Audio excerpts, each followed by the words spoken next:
Aujourd'hui, nous allons parler des lentilles. Maintenant, comment est-ce que la lumière réagit lorsqu'elle passe à travers deux côtés ou deux médiums? Donc, il y a un changement. Voyons voir. Si nous avons ici un rayon qui est parallèle comme ça, qu'est-ce qui va arriver? C'est qu'il y aura une réfraction. Donc ici, on a nos normales.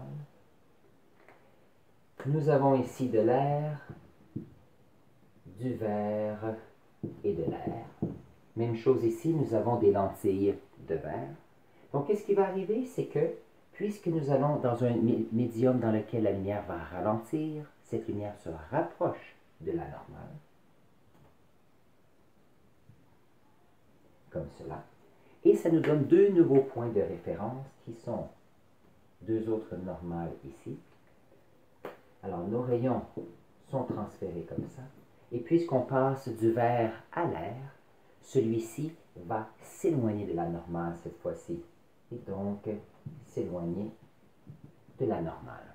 Donc, ce qui est intéressant, c'est qu'ici, il y a deux changements parce qu'on passe de l'air au verre et on retourne à l'air. Ça ici, c'est lorsque les deux côtés sont parallèles. Donc, habituellement, c'est comme les fenêtres qu'on a à la maison.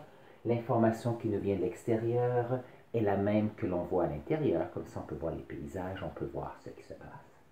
Par contre, lorsqu'on a des lentilles, les rayons réagissent différemment. Donc, voyons voir qu'est-ce qui arrive.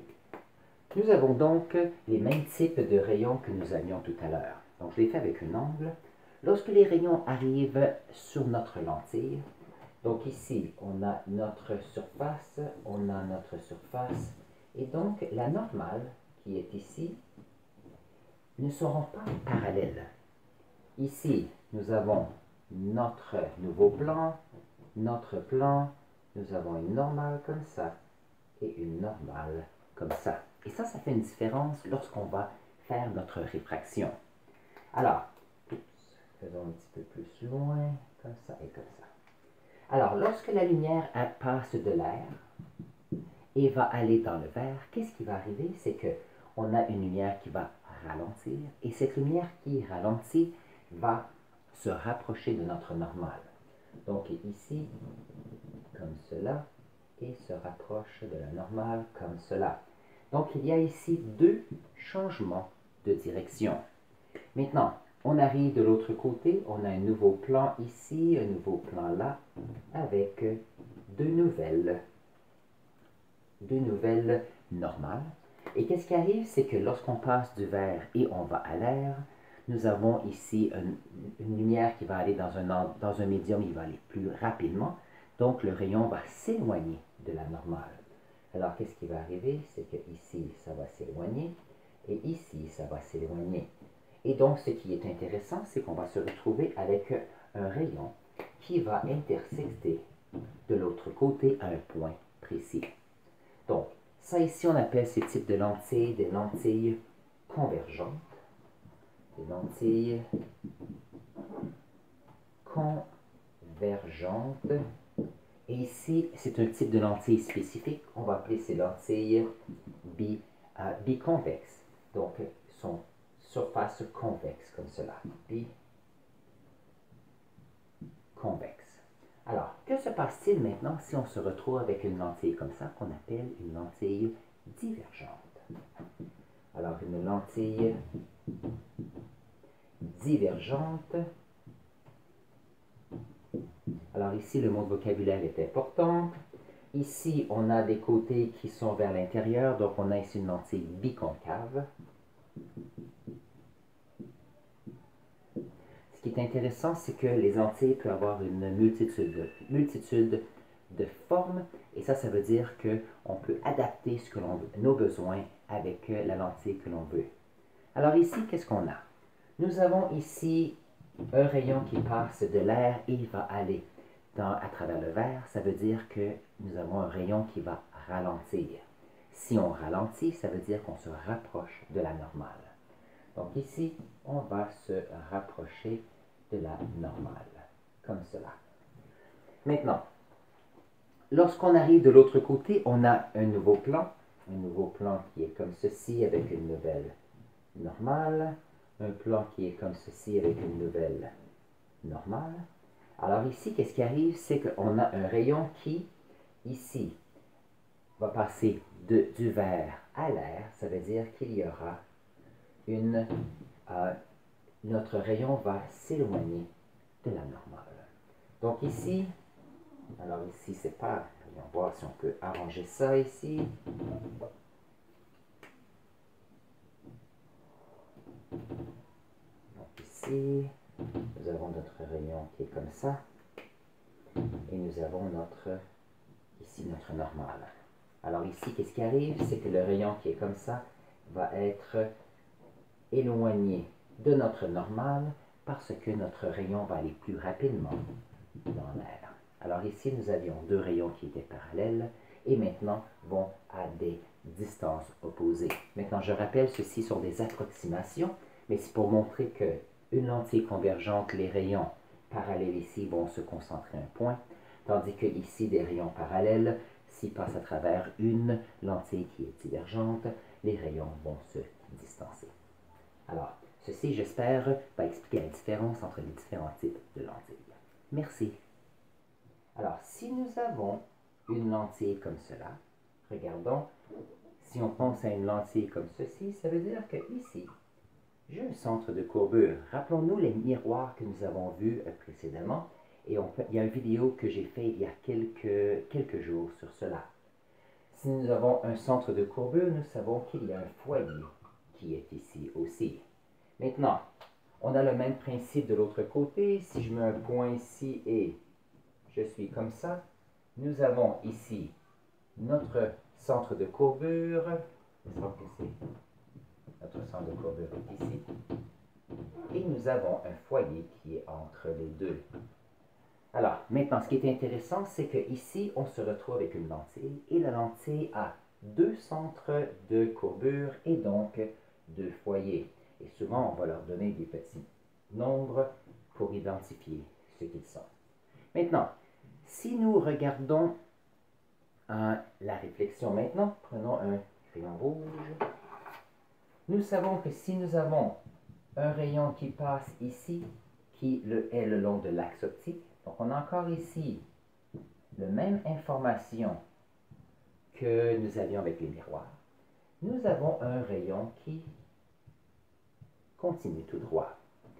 Autre aspect important, lorsque nous avons un rayon qui se rapproche de la lentille, nous avons vu dans la vidéo précédente qu'il y a une réfraction ici, une autre réfraction ici, et on se retrouve par passer par le foyer ici. Voyons voir si on peut montrer. Donc si on a ici une surface, on a ici notre normale, on se retrouve avec une vitesse qui est plus petite dans le prisme. Alors ici, on est de ce côté-là. On a ici notre premier. On a notre point ici. On a notre normale qui est là. Et ici, ça va passer par le foyer. Maintenant, ça, c'est tous les détails pour expliquer ce qui se passe avec deux réfractions. Maintenant, pour simplifier les dessins, nous allons faire quelque chose de différent. Ce qu'on va faire, c'est que on va se donner un plan de référence que nous allons mettre dans le centre. Et souvent, on peut mettre, si on met des flèches comme ceci et comme ça, c'est le signe que nous avons ici, une lentille qui est convergente. Alors, si c'est convergent et que c'est parallèle, on sait que le rayon va passer par le foyer. Donc, on peut voir que c'est beaucoup plus simple. On n'a pas besoin de passer par tous les détails parce qu'on a déjà fait la théorie derrière ça. Et donc, si on a un rayon qui est parallèle à l'axe optique, celui-ci va être réfracté et passera par le foyer.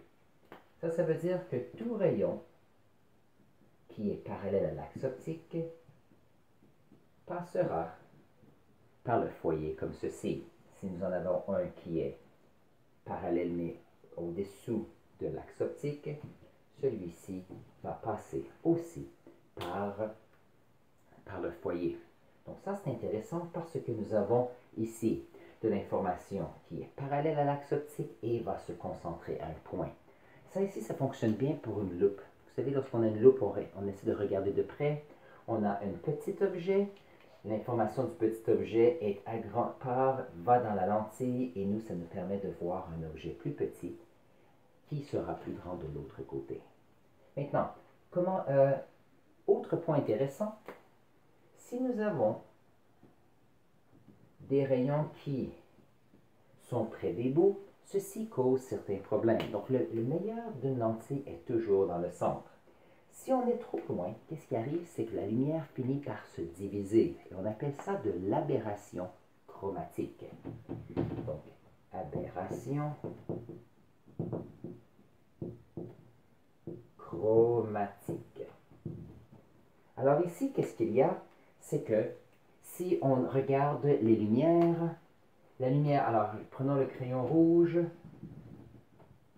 la lumière rouge sera comme ceci.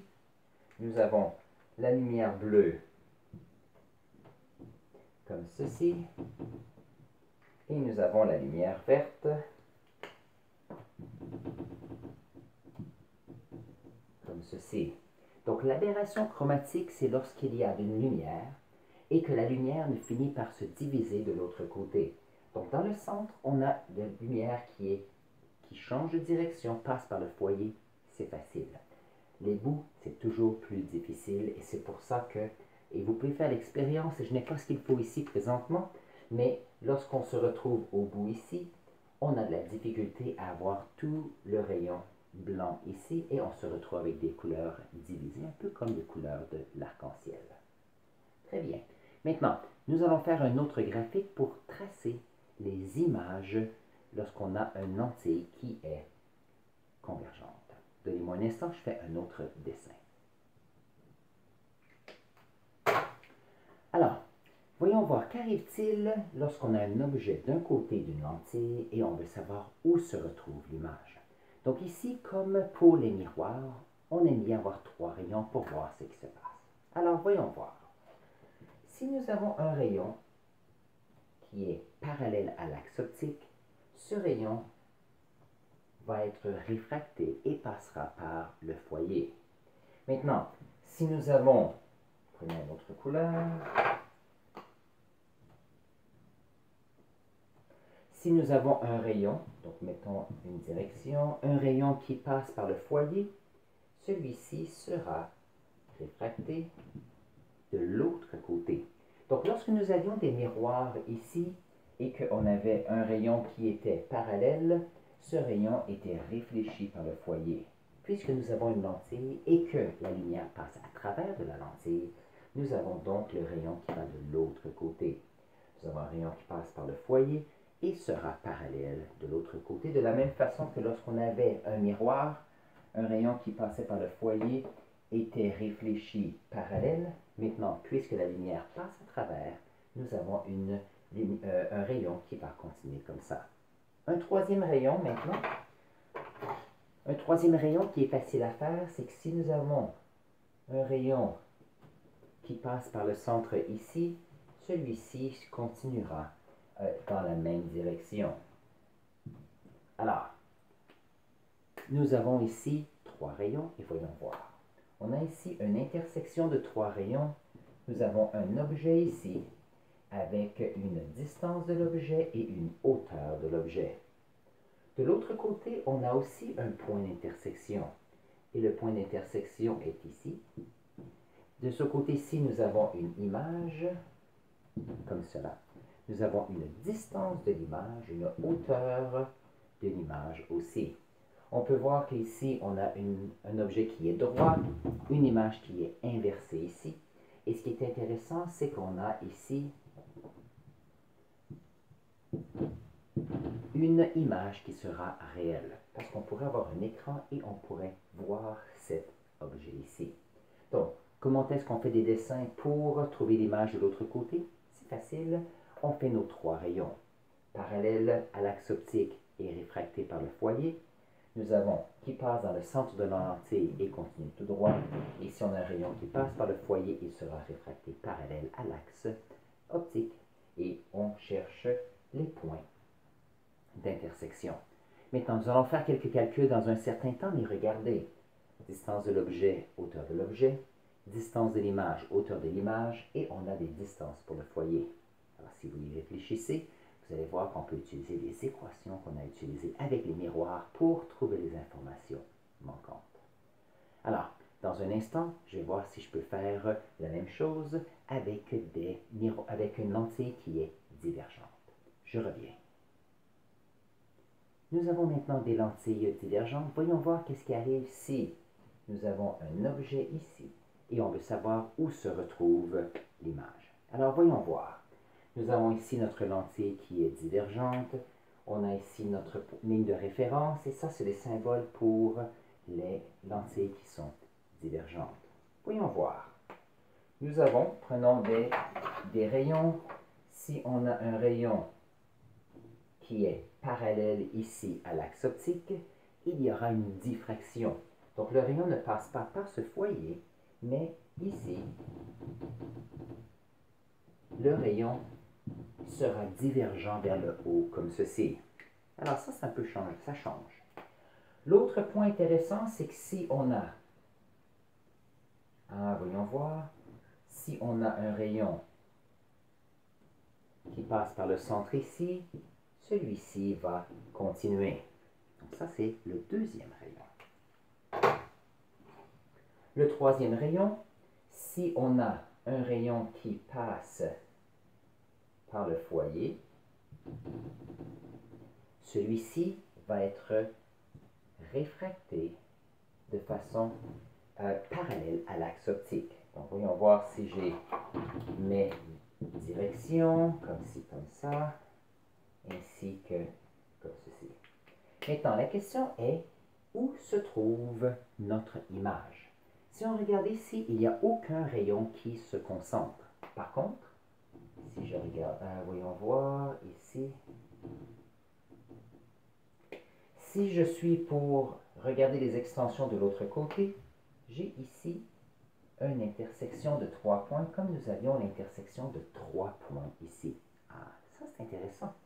Donc lorsqu'on a notre objet ici, on a un objet, et de l'autre côté ici, on a une image.